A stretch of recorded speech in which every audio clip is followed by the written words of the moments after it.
Izin bertanya, sebelumnya untuk Kiai Imaduddin saya mohon maaf karena pernah suuzon.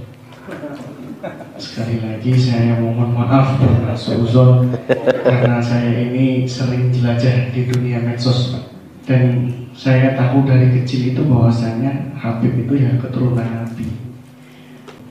Nah, namun pada saat ini yang masih membuat ganjalan di hati pandangan secara akademisi, mengapa penelitian ini baru dilakukan sekarang?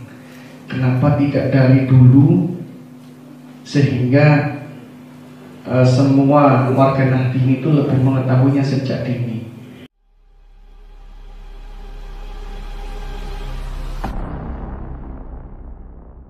Kemudian dari Kang Erwan, mohon maaf pernah suudon, saya maafkan Kang Erwan.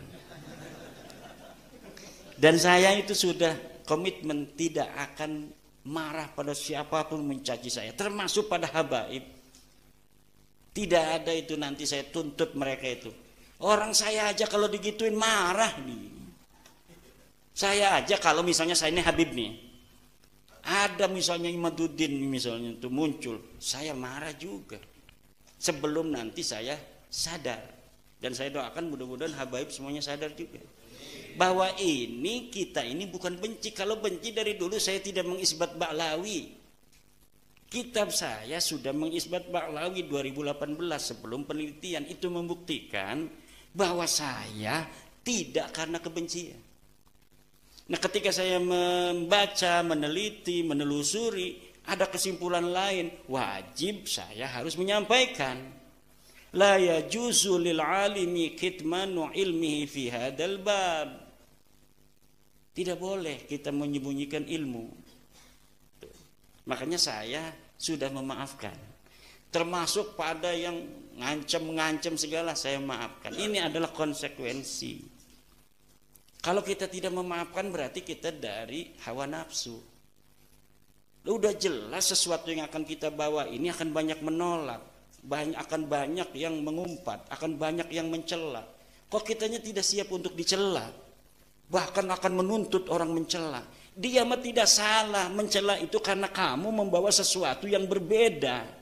Walaupun kebenaran itu pasti akan membawa sesuatu hal yang tidak mengenakan bagi orang-orang terkait, baik bagi Ba'lawinya maupun bagi orang-orang yang mencintainya. Tetapi kalau tidak disampaikan, tidak diberitahu, kita salah, membiarkan orang dalam kesesatan. Banyak yang dirugikan juga saudara kita, banyak yang didawir. Tuh, kemudian mengapa baru sekarang? Iya, karena baru sekarang aku dapatkan bukti-buktinya. Oh, tidak dari dulu. Nggak enak suaranya ya. Ya itu saya bingung kan, kenapa baru sekarang? Ya kayak sekarang taunya gimana sih? Kenapa baru sekarang? Kenapa enggak dulu? Ya dulu mah tugasnya Yai Hasyim Asy'ari, tapi tidak ada alasan Mbak Yai Hasyim Asy'ari meneliti nasab habaib. Kenapa? Habaibnya masih bagus-bagus. Ngapain orang ngaku cucu Nabi, orangnya soleh, orangnya alim, kita curiga? Enggak ada alasan.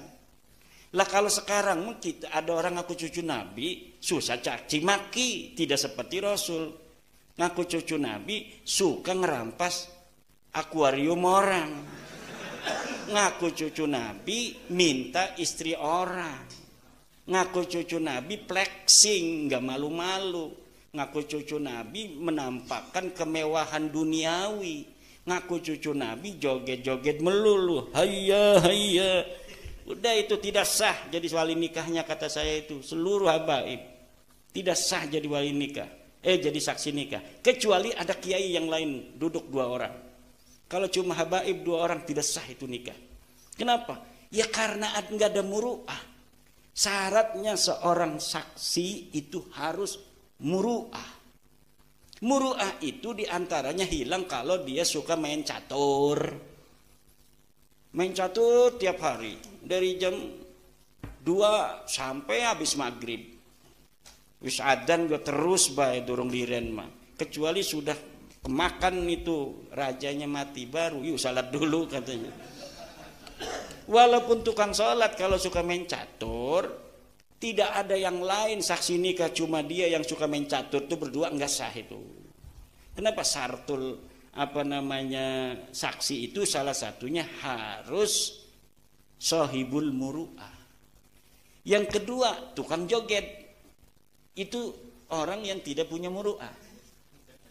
Makanya jadi kita laka wali ning deweken ning Ba'alawi ku laka wali aja udi-udi kualat. Kenapa? Wali tidak ada yang tidak punya muru'ah. Uang yang dianggap walinya aja dari mereka mah masih gelem joget-joget. Lah dari mana itu? Kita madhabnya madhab Syafi'i. Kata Fathul Mu'in, muru'ah itu diantaranya hilang satu, makan di pasar di pinggir jalan tanpa menggunakan peci. Yang kedua main catur terus menerus, suka main catur. Kalau main catur sekali-kali 10 tahun sekali, itu ndak. Yang kedua, yang ketiga adalah joget. Joget walaupun sekali kalau di shooting itu berulang-ulang itu arane mudawim. Walaupun sekali jogetnya tapi pengulangannya dia itu sadar di kamera mau joget. Itu sudah hilang walaupun hanya sekali. Kenapa? Videonya terus diulang. Akan jadi pelajaran bagi santri-santri kita. Kalau mereka dianggap orang yang soleh, nanti anak-anak kita orang-orang Jawa yang kiainya coba lihat ada nggak sih kiai NU yang turun itu? Ada Gus Baha, katanya Gus Baha mah dipaksa itu, lihat videonya. Dipaksa nggak mau Gus Bahanya, tapi nggak enak. Ada di dalam majmuk. Bagaimana kalau nggak enak? Ada itu. Kalau nggak enak ditarik begitu masa? Nggak mau, langsung pencak. Wih nggak bagus. Coba lihat Gus Baha ketika joget itu. Dia tidak mau, dia dipaksa. Mungkin supaya ada alibi. Weh, ada kiai Jawa juga yang joget-joget itu. Tidak ada kiai-kiai yang NU, Suriah NU, joget marawis. Hanya nggak ada. Itu sudah qillatul muru'ah. Sudah tidak sah jadi saksi nikah apabila munfaridaini. Kalau yang lain ada nih santri misalnya ada 5 orang duduk, dia jadi saksi muayyan, tetap sah. Habib jadi saksi muayyan itu. Kenapa? Dianggap itu jodoh, itu sing saksi bener mah. Walaupun tidak dicatat. Tapi kalau saksinya hanya mereka berdua, siapa saja yang pernah dinikahkan oleh habaib berdua saja, tidak ada yang lainnya, ulangi lagi nikahnya itu. Ya premen, hukumnya begitu. Katanya kita ngaji kitab kuning. Oh, kitab kuning barang yang habaibnya, kecuali habaib. Ya, nggak bisa. Semuanya masuk gitu. Apa alasannya habaib tidak masuk dalam apa joget-joget itu? Joget hilang muru'ah. Hilang muru'ah tidak sah jadi saksi. Siapa yang paling dianggap wali di Ba'alawi? Semuanya pernah kita lihat joget. Makanya kita mau orang percaya nih, wong joget jadi wali. Nggak percaya orang joget jadi wali itu nggak percaya. Laisa fihim waliyun mufradan munakkaron ya dulu alal qillah itu. Laisa fihim waliyun yaumina hada. Laisa. Cirinya apa? Ya cirinya itu joget itu. Siapa sing paling soleh? Pasti joget itu dari mereka. Wali-wali kita, apa wali-wali kita, kiai-kiai kita nggak ada. Wis jadi ketua Suriah atau Suriah MWC be udah malu dia. Peci ning dindi, ning sawah banyak macul nggak peci. Sudah jaga muru'ah kiai-kiai kita itu. Jangan yang sudah jadi santri aja, jaga muru'ah. Mau izin sama saya pakai sarung, jaga muru'ah dia. Liganya mah di dalamnya pakai celana. Pas sampai terminal mah belum kuat dia dibuka sarungnya. Itu namanya jaga muruah kepada guru. Gak mau kelihatan tidak seperti sahabat. Itu jaga muruah itu begitu. Kehormatan itu. Allah mawarru dhahiran wa batinan kita. Ya muruah itu kepada manusia. Menjaga kehormatan itu di hadapan manusia. Kalau kita tahu ini di kamera, jangan joget walaupun sekali. Karena kamera itu bisa diulang-ulang. Gitu. Gimiknya kayak wali baik. Kalau nerangin serius nggak ada ketawa. Kalau lagi ngajar ngaji dia. Kalau karena lagi di YouTube seorang abuya, kayak wali. Tapi ketika joget, merawis, wush, ngower ke bawah-bawah, masya Allah. Ternyata dia serius itu gimik apa? Hanya gimik saja. Itu masuk di dalam iklan, masuk di dalam cara menarik pasar. Beda dengan kiai-kiai kita, biasa-biasa aja. Coba lihat kiai itu biasa-biasa saja. Gus Baha ngajar ngaji di hadapan siapa aja biasa, ketawa-ketawa, tidak gimmick, menjaga action, menjaga marketing. Enggak, karena apa? Ilmunya Kiai NU itu bukan marketing. Memang dia alim, memang dia saleh.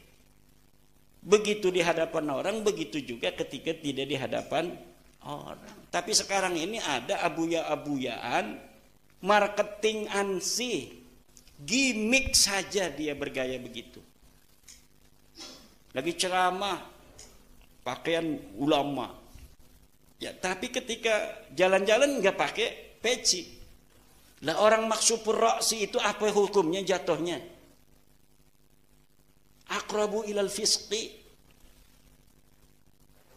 Makanya kiai banyak yang pakai pet. Kalau jalan-jalan pakai pet kan, pakai rukul lak. Kalau dia malu pakai peci. Kenapa? Menjaga kepala ini itu adalah merupakan bagian dari muru'ah. Menjaga adalah. Tapi ada orang-orang yang gimmick sekarang. Kalau lagi nggak dia di pengajian pakainya lepis, pakai jas, pakai jaket kayak apa namanya itu preman dan sebagainya. Itu namanya dia gimmick. Agama hanya digunakan sebagai gimmick, marketing ansih. Udah jam 12, ini kita lanjutkan. Dari Pak Abdul Hadi Arianto, sering minta oleh-oleh. Ada Habib sering minta oleh-oleh seperti akuarium. Akuarium masih murah. Di Lampung ini ada Habib mintanya Alphard. Bisa dikonfirmasi. Dan saya punya saksinya. Mintanya apa? Alphard. Makanya jangan jadi muhibin. Nah kalau kelas kita, ya kalau di Dawir paling ya rokok sebungkus, nggak ada apa-apa di kantong kita. Tapi kalau kelasnya kelas camat, ya mungkin motor. Kalau kelasnya kelas bupati, ya udah Alphard itu. Wali kota, kelas gubernur, waduh beda lagi Dawirnya. Kelas presiden, bisa yang lain, tambang bisa itu. Makanya kita nilai kerugian dan kemanfaatannya. Kita percaya kepada nasab orang yang bukan cucu Nabi. Hanya memalukan aja kan. Yang ada hanyalah kemedaratan. Mendarat buat kita, mendarat buat dia. Maka hari ini orang yang akan selamat dari kejelekan orang-orang yang mengaku turun Nabi hanya satu. Dialah orang yang tidak percaya bahwa dia adalah cucu Nabi. Selain itu yang masih ragu-ragu, iya ora, bisa masih ditekan, masih bisa untuk diintimidasi.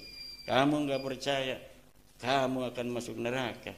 Aneh ini cucu Nabi, duriat Nabi, cucu Nabi, kekasih Nabi dan sebagainya. Kita akan terngiang-ngiang. Tapi lamun deklarasi di dalam hati, proklamasi, sendiri aja kita ngomongnya. saya tidak percaya bahwa Habib cucu Nabi. Sendiri ngomong, ketika ada dia nggak bakal kena. Dia ngomong sedikit aja ngelunjak, kita bisa melawan. Tapi kalau dalam hati kita masih ada sedikit saja kepercayaan, sulit kita untuk bisa membela diri ketika sedang berhadapan. Karena yang kita inginkan kecintaan Rasulullah. Ini saja yang ada di otak kita, kecintaan Rasulullah, barokah, syafaat dari Rasulullah.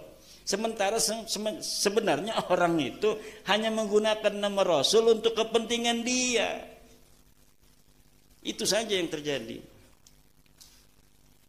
Maka harus proklamasi sendiri masing-masing. Kalau tidak proklamasi, rasakan sendiri aja. Nasab yang mana yang harus diikuti? Habib yang mana? Ini Habib itu hanya keturunan Ba'lawi asalnya. Jadi keturunan Nabi itu kan tidak ada gelar sebenarnya. Cuma kemudian di abad ketiga Hijriah muncul sebuah tradisi dari umat Islam, dimulai dari para raja-raja menyebut turunan Nabi Sayyid dan Syarif. Kemudian berlangsung terus Sayyid Syarif, Sayyid Syarif. Ba'lawi ini ada di Mekah sebagian. Tidak boleh oleh Syarif Awan Mekah, penguasa Mekah menggunakan Sayyid. Karena mungkin sudah tahu mereka. Ini mengaku, kan mengaku itu namanya iddia. Iddia itu harus diikrar oleh orang-orang yang sudah sebelumnya ada. Orang yang ngaku anaknya Kiai Imam Syafi'i itu namanya iddia. Nah kata Imam Syafi'i, betul dia anakku, itu namanya ikrar. Nah di sana dia mengaku turun Nabi dengan gelar Sayyid, tidak boleh oleh Syarif Aon. Kalau enggak pakai Sayyid apa ya? Habib. Pakailah Habib. Kemudian bikin narasi di Indonesia. Turunan Nabi itu ada yang bergelar Sayyid, ada yang bergelar Syarif, ada yang bergelar Habib. Kalau keturunan Nabi yang ulama itu Habib. Kalau keturunan Nabi saja bukan ulama, Sayyid. Nah akhirnya inilah Habib ini seperti lebih besar daripada Sayyid. Dan ini dibangunnya narasinya puluhan tahun. Sampai sekarang terbentuk. Makanya kadang kiai-kiai saja masih salah ngomongnya kan. Kata kiai, itu Sunan Gunung Jati masih Habib. Maksudnya masih turunan Nabi. Bukan Habib itu artinya turunan Ubaidillah. Itu masih Habib. Itu juga masuk Habib dia. Itu saking sudah suhro istifadohnya istilah itu. Bahwa Habib itu turunan Nabi. Padahal Habib itu adalah sebuah produk sosial dari kaum Ba'alwi. Untuk menaikkan level dia sebagai pengaku keturunan Nabi yang paling hebat dari pengaku keturunan Nabi yang lainnya. Karena dia itu tidak boleh menggunakan Sayyid di Mekah, maka dia menggunakan Habib. Setelah itu pinter dia. Habib itu turunan Nabi yang sekaligus ulama. Kalau yang belum ulama tetap dipanggilnya Sayyid. Lah akhirnya kan hari ini orang yang Sayyid itu tidak terlalu dihormati. Datang Sayyid Fadil Al-Jailani dari Turki, dari Lebanon, turunan Syabdul Qadir. Biasa-biasa saja. Wong gelarnya bukan Habib. Tapi lamun ana wong sing pakai gelar Habib itu dihormatinya beneran. Karena apa? Kalah menggunakan istilah oleh sebuah iklan yang terus menerus. Nah ini makanya dalam teori kebenaran hari ini, kebenaran itu bukan hanya kebenaran, tapi kebohongan yang diulang-ulang pun nanti akan bisa menjadi sebuah kebenaran. Dan itu yang sudah terjadi. Kemudian nasab yang mana? Ya nasab yang terbukti dia itu sahih sebagai turunan Nabi, dialah turunan Nabi. Nah kalau Ba'lawi ini sudah terbukti bukan turunan Nabi. Nah, kalau ada orang mengaku dari turunan Ar-Rasi, sebelum kita meneliti, maka yabqa ala halihi. Dia masih sesuai pengakuannya. Untuk mengetahui benar tidaknya, teliti. Coba silsilahnya ngaku turun Nabi dari atas ke bawah atau dari bawah ke atas. Oh, binanu. Kita lihat di dalam kitabnya. Kitab-kitab nasabnya harus punya.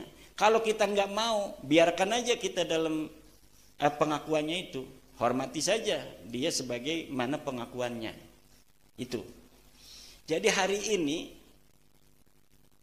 nih, selain kitab nasab, DNA juga bisa untuk menjadi validasi nasab. Bukan untuk ngacak-ngacak nasab. Udah dites DNA aja dia. J1, itu udah deket itu. Kalau udah tes DNA-nya J1, tinggal mencari kode-kode Quraisy, mencari kode-kode Sayyidina Ali. Karena tidak setiap J1 juga turunan Nabi. Tapi syarat pertamanya harus haplogrupnya J1. Sesudah haplogrupnya J1, baru dilihat apakah ada kode Quraisy. Itu ada di dalam badan kita ini, kode Quraisy. Sekian. Kode Sayyidina Ali, GFC 1050 atau 15.000 ya, itu saya lupa itu ahlinya Dr. Sugeng. Itu ada semuanya. Jadi hari ini kalau ada orang ngaku Nabi dibawa ke tes DNA, itu langsung sahih. Kalau kita begini kan sebenarnya masih bisa dibantah-bantah, bisa bohong. Tapi getih mau bisa. Paling dia menggunakan teori lain untuk bisa menyelamatkannya, yaitu dengan paham keagamaan. Tes DNA haram. Harus begitu. Kalau nggak begitu, mereka berarti udah menyerah dong. Selagi mereka masih ngomong tes DNA haram, itu masih ada perlawanan. Tinggal kita mencari dalil. Istidlalnya dari mana DNA haram itu? Nggak ada kan, cuma fatwa haram tapi nggak ada istidlalnya. Sedangkan dalam kaidah, idza wujidatil maslahatu fasamma syar'ullah. Ketika maslahatan itu ada, disitulah ada syariat Allah. Jadi sesuatu yang tidak ada dalilnya dari Al-Quran Al-Hadis, tidak ada di ijma'nya, di qiyas juga susah, ya kita tinggal maslahat apa tidak buat masyarakat. Idza wujidatil maslahah fasamma syar'ullah. Idza wujidan nasu fasamma al-maslahah.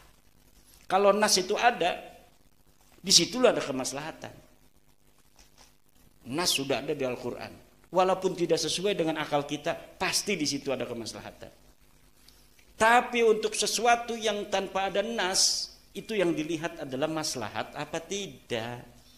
Kalau ada maslahat, disitulah syariat Allah. Kira-kira maslahat enggak tes DNA itu? Ada orang ngaku-ngaku nih, ini anak saya bukan anak kamu. Wih, anak saya, lahirnya dari istri saya. Iya, tapi waktu kamu pergi, saya buahin dia. Misal dia ngakunya begitu. Nah, ini harus dites DNA. Maslahat apa tidak tes DNA? Maslahat. Sekarang ada para ahli ngomong, kami bisa menelusuri sampai Nabi Adam. Yang ngomong Dr. Sugeng, Dr. Ari Keng, Dr. As-Suaibi dari Yaman, dan lain sebagainya. Dr. Abdul Aziz dari Timur Tengah ngomong bahwa keturunan Nabi itu kalau benar haplogrupnya J1. Ya udah, pada ahlinya yang ngomong. Masa yang ngomong itu ahli alfiah? Ya udah, yang ngomong ahlinya, ahli DNA. Di Indonesia ada, dia bisa berdebat. Dan malam Sabtu depan itu udah ada di Roma nanti dia. Nanti akan ada di Roma Irama tuh. Dr. Sugeng Sugiarto dari Badan Riset dan Inovasi Nasional. Nah, mereka para dokter-dokter itu sudah ngomong, kami bisa bertanggung jawab bahwa ini mustahil cucu Nabi. Ya arep percaya ning sapa maning menurut tes DNA. Menurut ilmu nasab dia putus, menurut sejarah tidak terkonfirmasi, menurut DNA dia melenceng. Lalu berdasar apa kita bisa untuk menerimanya? Husnudon itu la ibrata bidzannil bayyini khata'uhu. Itu kaidahnya. Tidak dihitung sebuah don kalau sudah jelas salahnya. Don itu kalau kita ditahu ini salah apa benar. Kalau sudah terbukti salahnya, nggak boleh don lagi. Karena udah salah, jelas. Taklid sama siapa? Taklid itu kalau kita nggak punya dalil. Kita udah punya dalil. At-taklidu ba'da zuhuril hujjati haram. Apalagi kiai ngomong taklid itu memalukan.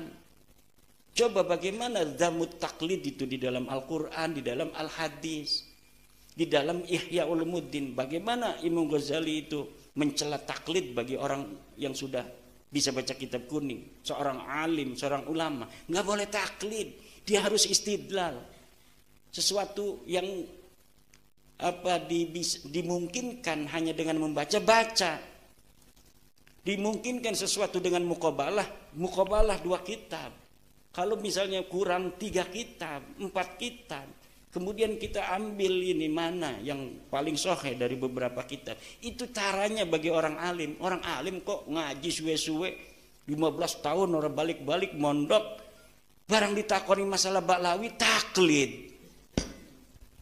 Lah otak kitanya buat apa? Kita belajar lama-lama ini mau dikemanain? Hanya gara-gara gak enak sama temen kita ngomong taklid masa lalu. Sampai ada kiai yang ngomong begini, saya gak mau baca tesisnya Kiai Imad. Gak mau saya. Kenapa? Kalau baca saya kena konsekuensi. Kalau gak baca berarti kan belum kena khitab katanya. Iya, ngawak cuma karepe dewet, enak dewet.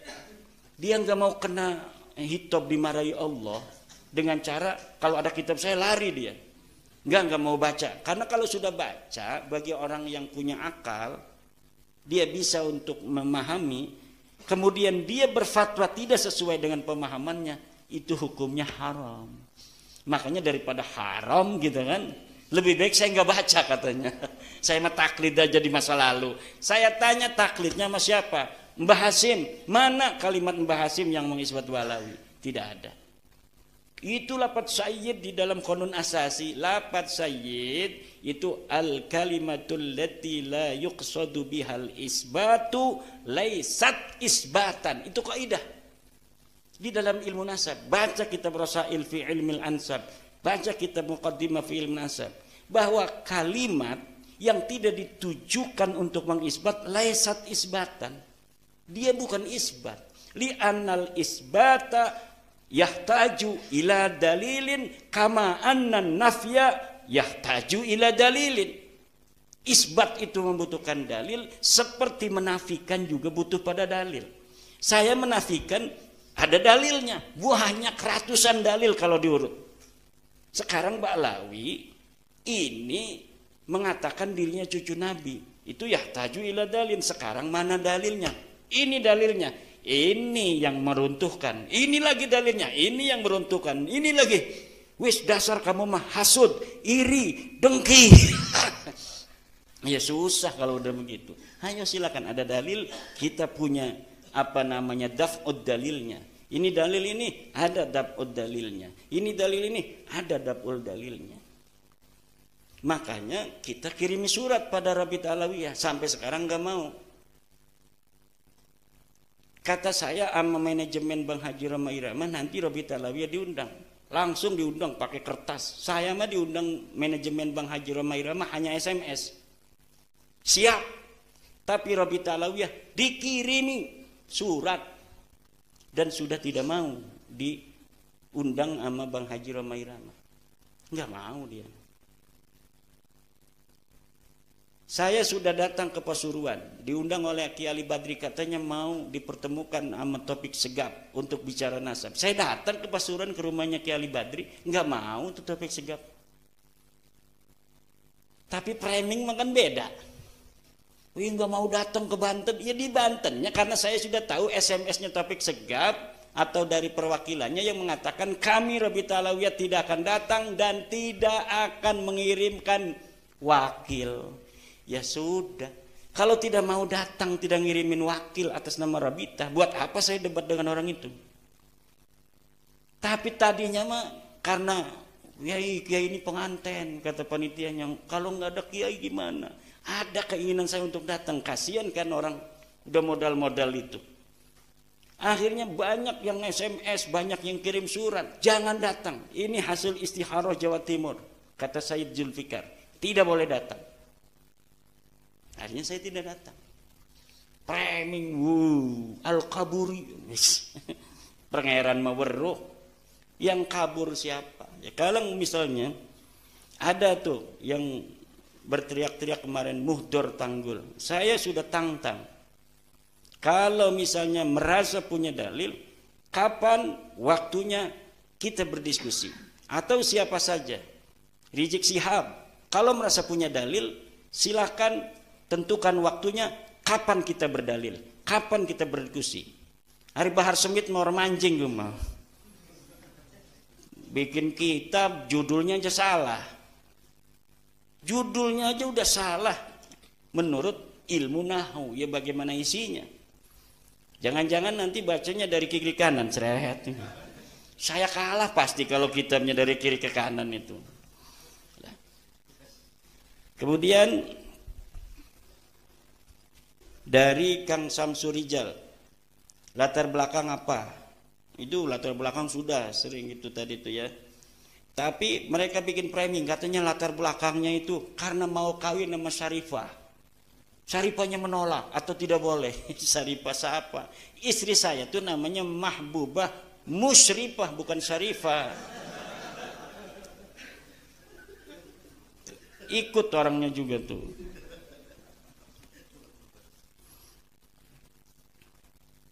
Bukan Syarifah. Ada karena katanya nyalon bupati tidak didukung, marah.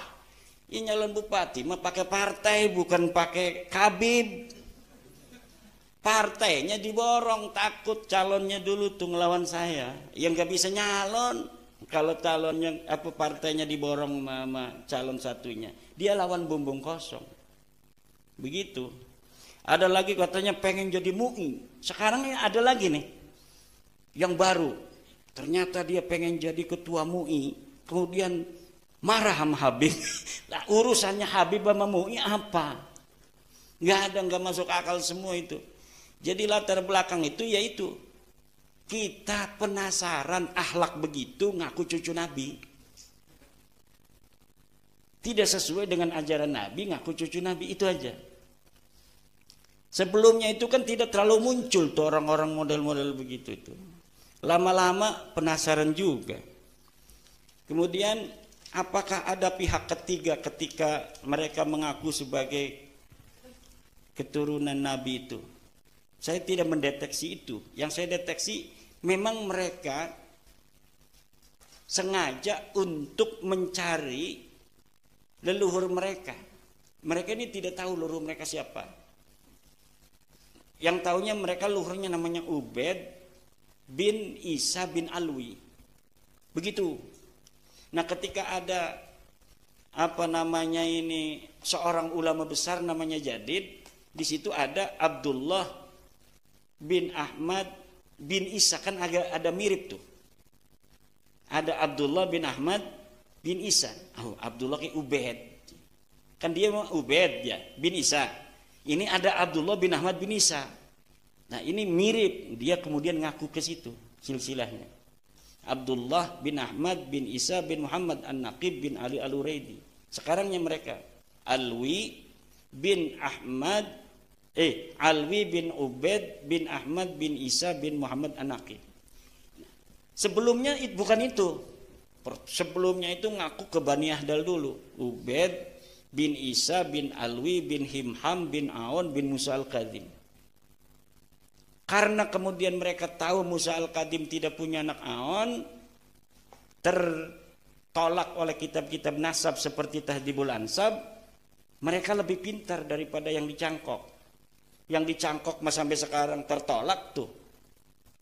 Karena Aon ini bukan anak Musa Al-Kadim. Tapi mereka sudah nganclong ke Ahmad bin Isa ini pada abad 9. Mereka ini bersaudara. Ibnu Am, akhuhu wabnu ammihi.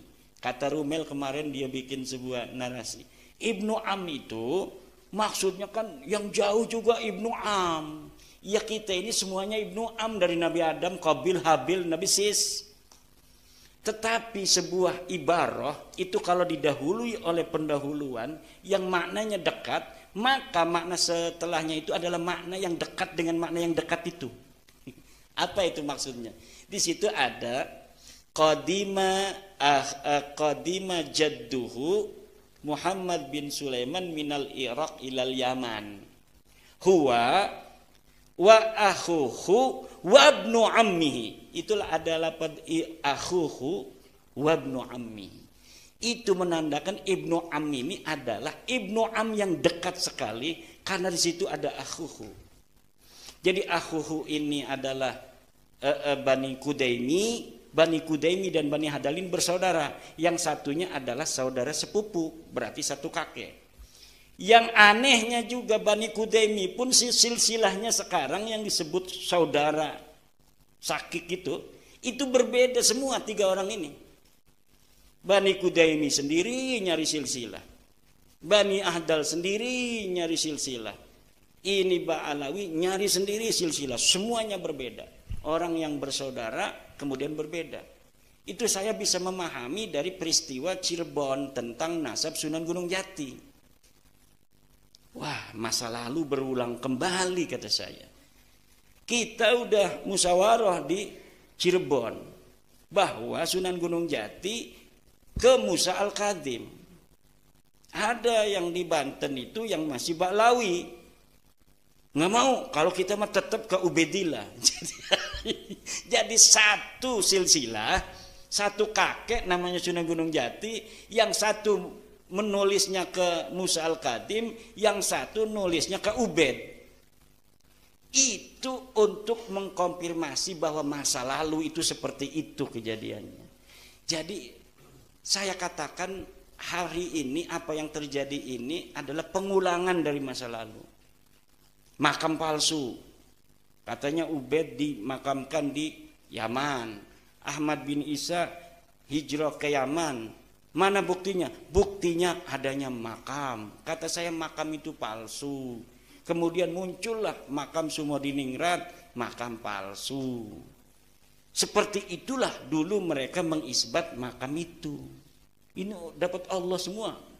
Mereka ngomong Wali Songo 500 tahun tidak tercatat, makanya tidak bisa diisbat.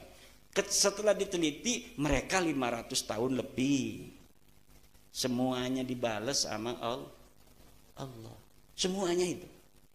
Ngomong apa baik deh ya. Engkau munculnya bukan dari saya, kebanyakan dari orang. Muncul sendiri, narasi yang mereka bangun kemudian dijawab oleh kejadian-kejadian yang di luar kendali kita.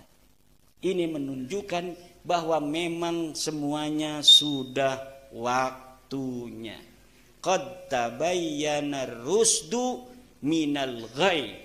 Kata Syekh Nawawi, ay tamayyaza al-haqqu minal batil. Wallahu wal muwaffiqu ila aqwami thoriqin. Wassalamualaikum warahmatullahi wabarakatuh. Kami adalah Laskar Sabilillah, pecinta Wali Songo dan para anbiya, pewaris peradaban Islam di Nusantara.